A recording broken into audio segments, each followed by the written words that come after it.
Yeah, that's good. I thought we'd have more to talk about. What should we talk about? I was thinking... Did we just stop right there?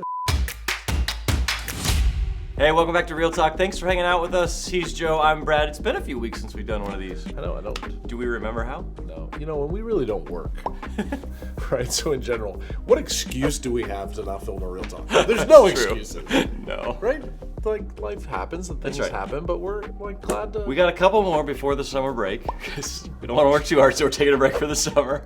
We got a few more, so let's go. Let's lean into it.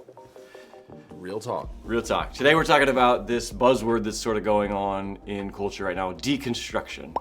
Everything should be deconstructed. Oh, we're going to get to that. Mm-hmm. Why? That's the punchline already. Oh, sorry. I mean, we don't prepare for this. You prepare for this. I don't. Deconstruction. So in the context it's being used now, you hear it a lot. And what it is, people are saying is, you know, I've looked at my faith, I've sort of examined my faith, I've deconstructed my faith, and where I've landed is I no longer believe what I once did, right? That's how people are using this term. It's actually not what the word means. It's like this old literary term about defining truth. It doesn't matter. That's how it's being used now. And frankly, there are a lot of people in Christian circles who are kind of freaking out. Like, oh no, everyone's deconstructing their faith. What does that mean? There's nothing to be a freak out about. Well, that's kind of what the point I want to make today, but I want to talk about that because I would submit to you that while everyone's panicking, Jesus is the ultimate deconstructor, yes, right? Yes, sir. He is the carpenter and the deconstructor. Okay. People, I think it's interesting. Social media, we can't blame all the world's woes on social media. A few, though. But we probably could blame a few. Just the way social media has the ability to throw gas on any fire. Yeah. So that which is a spark, it might be some little, right? Just has this ability that once social media latches onto it, it goes like wildfire. Instead of going, wait, why are we getting upset about any of this? Yeah. There's no reason to get worked up about the word deconstruction or the term deconstruction in Christianity whatsoever. Right. Because deconstruction is really just an analysis of things for the most part, right? And if you think about when Jesus was on earth, just every conversation he has with the Pharisees, he's actually encouraging them to deconstruct their faith, right? It's like this thing that you believe in. I think about when he talks to Nicodemus and he says, you should be born again. Like that's the ultimate command to deconstruction. Like be born again, rethink, rebelieve everything, examine it all, and then start new. Is basically what he's saying. Like he's encouraging deconstruction. Yep. And I absolutely, I mean, why people are getting upset about this, I just can't figure out. Because what's so great about our faith is it's rock solid. Yeah. So deconstruct all the way.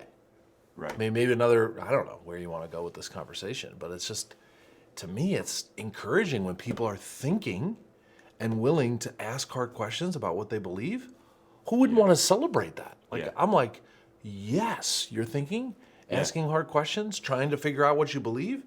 That is a wonderful thing that we should all encourage. And we should really be doing ourselves all the time, right? Like in a way, you should deconstruct your faith every day because you encounter something new in life and you should think through analytically, how does my faith apply to this? I mean, and if you can't, maybe another word for deconstruction, if you can't reverse engineer your faith, then what faith do you really have? Yeah, that's good. I mean, you think somebody makes something. One company makes something incredible. The other company buys it. And what do? They take it apart and figure out how they did it. I mean, why would that be a bothersome thing at all? If what you deconstruct can't be put back together, then what you had wasn't real. Yeah. There's a story in the Bible, I think it's in Acts. So there's this really famous Jewish scholar. His name was Gamaliel. And this whole Jesus thing is happening. The disciples are gaining followers, and the Jewish people are freaking out. And they come to him, what are we going to do? And he says, if this is from the Lord, it's going to flourish. If it's not of God, it's going to die. So don't worry about it. It's like in the same way to what you just said. If your faith is rooted in the Lord and in the Word, deconstruct all you want. Yep. There's nothing, and that's, I find often in Christianity, and maybe this is true across faith, tribes, but in Christianity, the amount of people that are encouraged in our circles because we tell them as leaders in the church to ask hard questions. Oh, yeah. I mean, this is so simple and basic. Like, why wouldn't we encourage people to use their brains? Why wouldn't we expect and want people to ask hard questions about their faith? Why wouldn't we encourage people at every stage to wrestle and not like, don't ask that, don't think that, don't, don't question that, don't, why? Yeah, because to the point of, I was talking with someone about this last week, the thing that's unique about Christianity is there's nothing in the belief structure, in the Orthodox belief of Christianity, there's nothing where it's like, hey, don't look over here. Right. There's nothing to see here. Right. And we're trying to trick people. It's like, look at all of it. Absolutely. Ask whatever question you want. And also back away from it really and go, when you have to defend God, if God is who he says he is, if God is the God of the Bible who authored, and this thing has lasted through anything and everything that the world could throw at it, including supernatural, the devil trying to just destroy Christianity. If this is all true, why the heck would you feel the need to defend God? I don't have to sell you God. I don't have to force God down to your throat. I don't have to prove anything to you. I mean, it's so simple to back up and go, well, if he's God, go ahead, deconstruct away. He's not threatened by it. Yeah. He's not bothered by it. So why, as a leader and a person in the church, as a father, why with my kids am I worried if they question, doubt, even walk away? Yeah. I mean, on one level, it's like, if this is God and he is who he says he is, he's so much bigger, stronger, greater than all of that it's like he can stand on his own 2 feet, and this isn't just about an institution or trying to get people to follow a way of thinking. This is about loving the creator of the universe because he loved you so much that there's nothing better. I don't have to sell or prove or hide or any of that jazz. Deconstruct away. Yeah. I think what's interesting to me about the people who have deconstructed, whatever that means, they've landed in a place where they go, I no longer believe what I used to believe. I don't hold that sort of tradition as truth.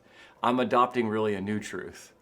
Man, that is be real careful, because whatever you've adopted as truth now, are you going to look back at that and reject that? That's not it's like, you're attempting to change truth, which is literally impossible. Too much of what you were just saying of you can't change God, so you don't have to defend him. He can stand on his own. And so some of that happens where maybe separating out, right? There's an aspect of deconstruction where if you can't reverse engineer this, what you had isn't true and good anyway.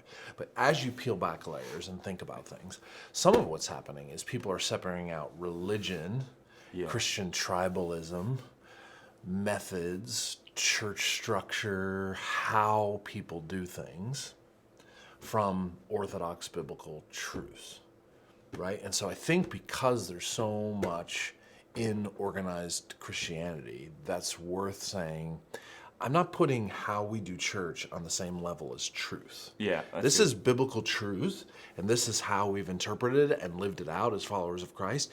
Deconstruct that all, whatever. Do whatever you want with that. When you start pulling at the truth, you can pull at it all day long, but it doesn't change. The application of it, maybe methods of how we interpret certain things, but there's no way you can deconstruct truth. People are trying to do that, and I think because of organized religion, maybe this is way into the weeds of where you want to go, because of organized religion and all the ways as humans we've screwed up putting everything we do on the same plane as truth of the Bible, we're putting everything we do on the same plane, so we say don't question it. Well, organized religion can be questioned, and we can do things differently, whatever. But I think because there's room for that over here, it causes people to deconstruct truth. The problem with deconstructing truth is, as you say, it's true, and it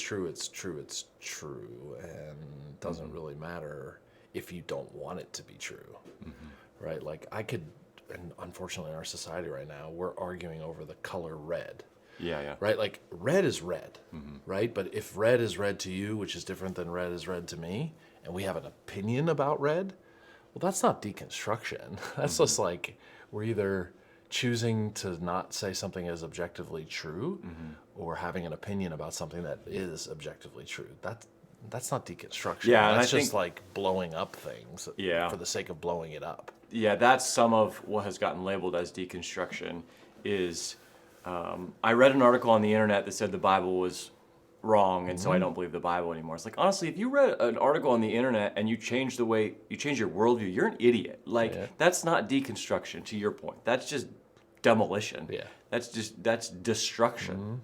I mean, and this stuff is as old as, like, none of this is new. Yeah. Right? So we've talked about this before, but like, is it the Benjamin Franklin Bible? You know, where you go through the Bible and you pull out the pages that you don't like. And Thomas you read Jefferson. Thomas Jefferson, one of those guys. You know, they rewrite the Bible. It's like, that's not deconstruction. That's adapting truth to what you want it to be. Yeah. That's different than deconstructing your faith, Yeah. I think. But it's all thrown into the same category of like, well, you can not like what God says. You can walk away from God or ignore him, but it doesn't change the fact that the Bible says what the Bible says. I worked with teenagers for a lot of years, and it was really easy to say, I don't believe in God anymore when you're having sex with your girlfriend or wanting to get drunk on the weekends. It's like, well, I don't believe in God anymore. Well, because God's not convenient for you, because God says you shouldn't have sex with your girlfriend and you shouldn't get drunk on the weekends. That's not deconstruction. That's walking away from truth. Right. Now, the deconstruction I think is worth celebrating is how we do church, how we live out some of these truths. That's worth pulling it back and going, really, is the way we do church the right way?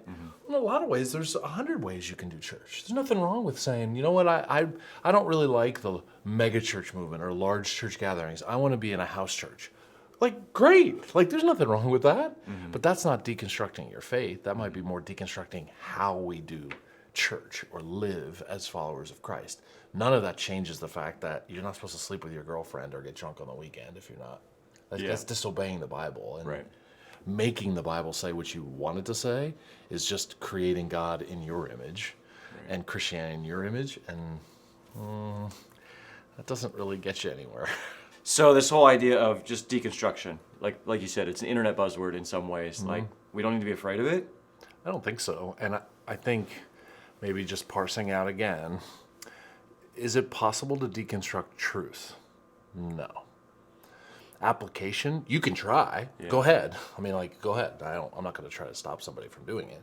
But I think it's like deconstructing gravity. I mean, you can't really deconstruct it. You can question it. You can think about it. You can look at it but gravity's gravity. I don't think we should be afraid of people questioning gravity. I don't think we should be worried about it because gravity will stand on its own. So truth can't really ultimately be deconstructed, but we don't need to worry about people trying. Deconstructing how we do Christianity and how we apply truths to our lives, there's nothing to be afraid of there either. Yeah. Because the truth will set you free. Yeah. And ultimately finding how to apply these things to our lives, there's nothing to be afraid of there anyway, too, because God is bigger than all of it. So, I don't know. I think it's another example of how the internet pits us against each other Right. and causes us to... Yeah, because I was even thinking of Jesus talking to this father, and the father says, I believe, help me in my unbelief. It's like right in front of Jesus, he's deconstructing. He's critically analyzing what he believes, and Jesus is like, it's great, I welcome all of that. Yep. He's bigger than that, and we can trust that if you seek him, you will find him, if you seek him with your whole heart. And we never want to say to somebody, don't seek him with your Right. whole heart. Right. It's like, no, seek him with your whole heart. Whatever questions, doubts of how and what we do and believe, bring it to him and bring it to other people and talk through it. And you're going to land on and find something solid, because that's who God is. He's solid and trustworthy. Cool. Always. So deconstruct away. Yeah. See you next time.